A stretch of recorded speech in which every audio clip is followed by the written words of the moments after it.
We're going to be doing a small little experiment today, trying to figure out how many fractals are in different types of shapes. So for anyone who didn't know, a fractal is a small repeating pattern, and these can be found in lots of things in nature, like snowflakes or broccoli. They even use them in mountains and rivers to try to keep track of how big they are and track the different type of erosion to the surface of each of these places. So first, on your paper with your pens, I want you guys to use 10 lines and make a shape for me. So for anyone who doesn't know, a polygon is a closed shape that's made up of straight lines. So can anyone think of a shape that's not a polygon?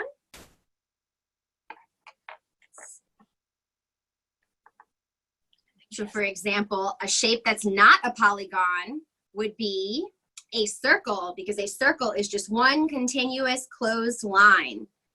But shapes that are polygons are, let's see, so this one that I just made has 5 sides. Does anyone know what it is when it's got 5 sides, the shape? What the name for the shape is? A pentagon has the 5 sides. Now, if we were to add a 6th side, then it would go from being a pentagon to a hexagon. And if you were to use 10 of them, then you guys would end up with a decagon, which is 10-sided item. You don't see 10-sided items too often, but I know an 8-sided item that you guys see all the time.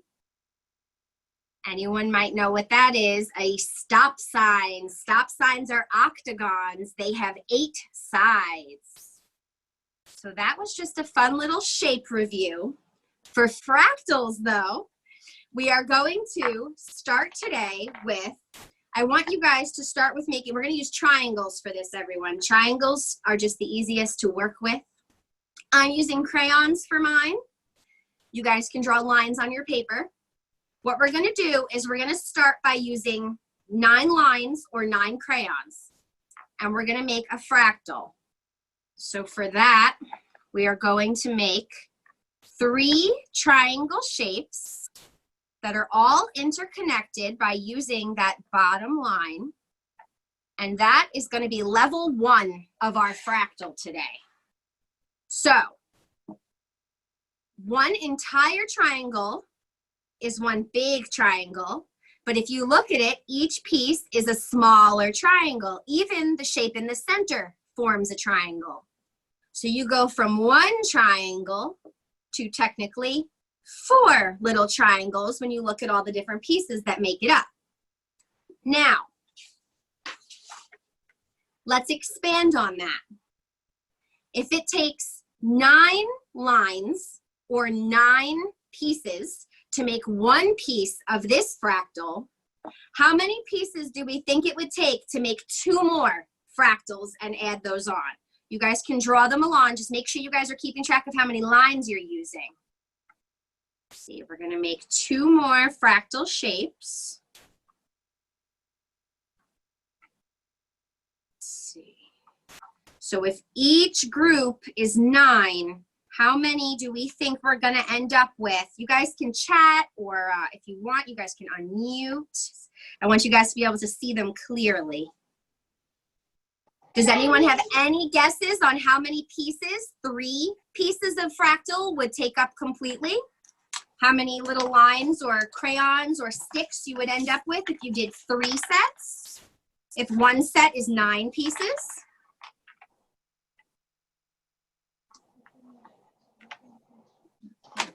$27. Very good, very good. Yes, you would end up with 27 pieces.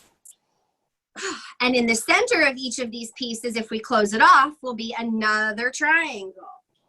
So if we were to expand upon these and we did 5 pieces of fractal instead of 3, how many sticks would you guys end up with?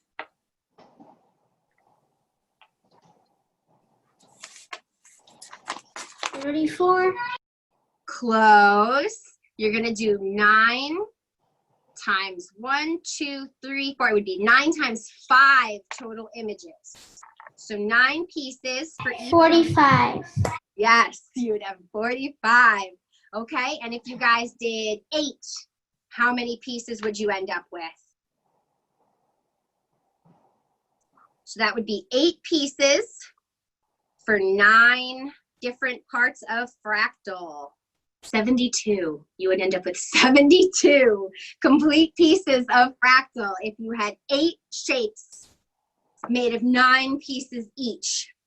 So you can use fractals to come up with all different shapes and designs, but once you've made one repeating pattern, you can keep adding on to it. So I'm out of crayons, but if we had more crayons, we could fill the whole table with triangle shapes. And then eventually, if we look from way high up, it would look like one giant triangle, but the closer we get to seeing them, we'd see that each triangle is made up of triangles, and each of those triangles is made up of triangles, and it would just keep going all the way back down to the tiniest little fractal, which was just the one little group of crayons that we started with that we built up on. So I have some questions for you guys also. Can you guys name some shapes for me that are 4 sides? That's a really easy one. 4-sided shapes. Square. Yes, square is a 4-sided shape, and then there's another square that looks like a square, but it's not. It's got longer sides. The other one that looks like a 4-sided shape that's similar to a square is a Rectangle. Yep, good job, rectangles. And then I mentioned what a 5-sided shape was called before. Did anyone know what that was? A pentagon. Pentagons have the 5 shape. 6 will be a hexagon. Okay, so now I have another question for you guys. If your first fractal had 3 sections that made 12 sticks or lines, so there's 12 little pieces in one piece. If you had 4 of those little pieces made up of 12, how many total pieces would be in your fractal? So you're doing 12 little pieces by 4 levels. How many pieces did you guys end up with? Anyone want to guess? 48. Yes, you would end up with 48.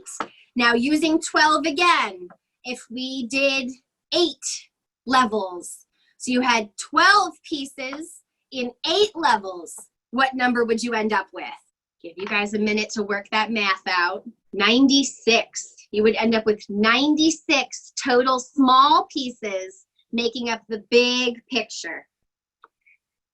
So that was just some simple little math today using fractals and crayons. And you can definitely practice at home making different repeating patterns and shapes using anything you have at home, popsicle sticks, markers. I used crayons if you guys have crayons.